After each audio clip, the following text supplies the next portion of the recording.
बचते, अगर तुम बचते नहीं, तुम निडर हो और समझते हो कि मैं तो सूद दिए बगैर तरक्की कर ही नहीं सकता।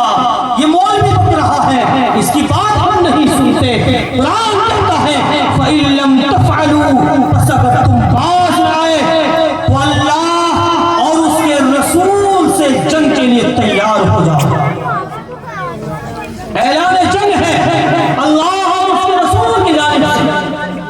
कौन है जो अल्लाह से लड़ने के लिए ताकतवर है कि जो अल्लाह से लड़े? ये अल्लाह का फरमान है।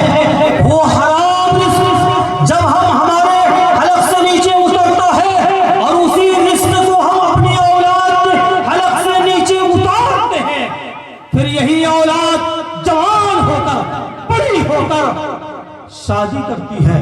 शादी ब्याह के बाद बाप माँ को घर से लात मारकर निकालते हैं, घर से लात मारकर निकालते हैं।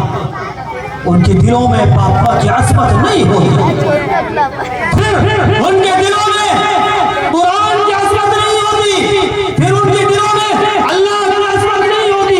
माफ कीजिएगा, माफ कीजिएगा, हमने अपने जलसों को कव्वाली बना लिया।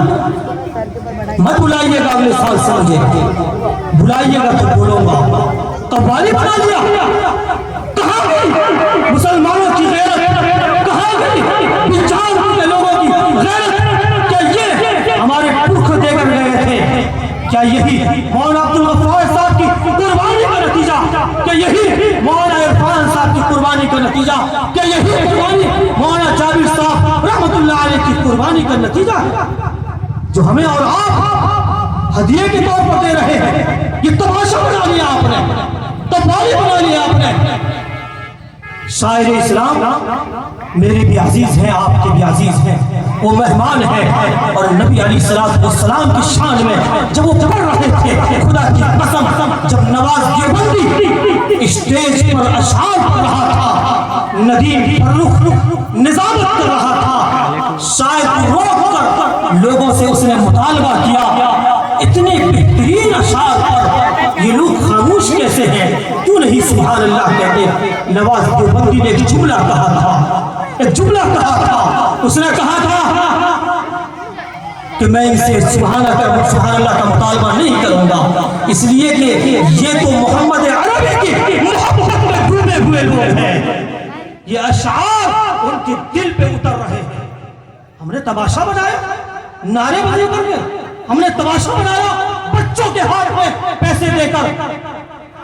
जब नाते नबी पर आपके जेब से पैसे निकले थे, अब मेहमान खुसूसी अल्लाह के पैगाम को सुनाने आएंगे तो आपके जेब से पैसे निकलने चाहिए।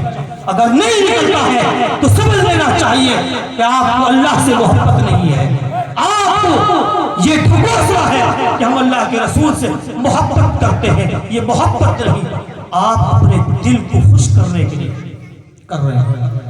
माफ कीजिएगा, ये बोलना ये बोला जाएगा अगर आप ऐसा कदम उठाएंगे।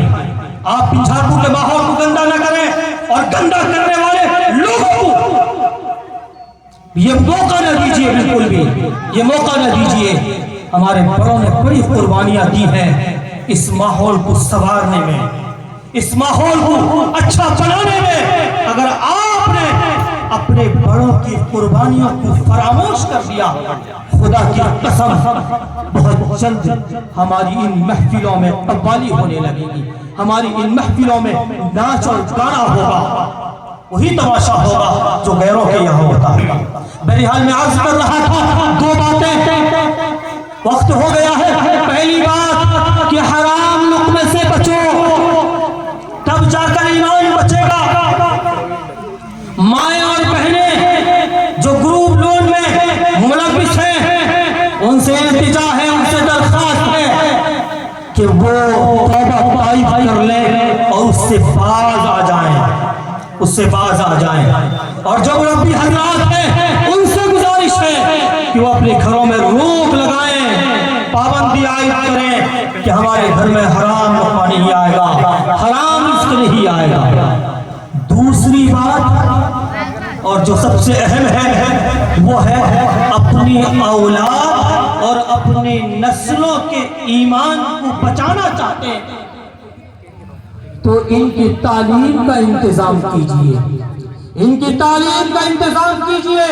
अगर आपने अपने नस्लों के दीनी तालीम का इंतजाम नहीं किया वो सरकार जो हम पे न्यू एजुकेशन पॉलिसी जैसा कि कल हजरत ने बताया था जिसने हम पर मुसल्लत कर दिया है, हमारी औलाद होगी, हम ये समझते होंगे ये मेरा बच्चा है, ईमान वाला होगा, लेकिन उसके सीने से ईमान निकल चुका होगा।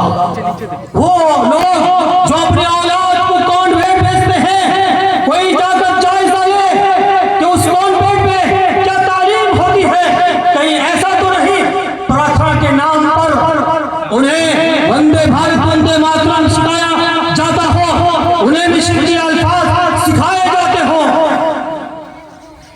वो बच्चा शिरकिया अल्फाज कराकर आप समझते हैं कि वो दीनदार बन जाएगा, ईमान वाला बन जाएगा। तो ये दूसरी बात की क्या औलाद की तालीम का इंतजाम करना होगा। कहां पे हर महल्ले की मस्जिद में, हर महल्ले की मस्जिद में होना चाहिए। और हमने मस्जिदों को यूं समझा कि बस ये नमाज पढ़ने की जगह है, मस्जिदें तो इबादत की जगह है, हमने मस्जिद को मुख्तस कर दिया, हालांकि ये मस्जिद तो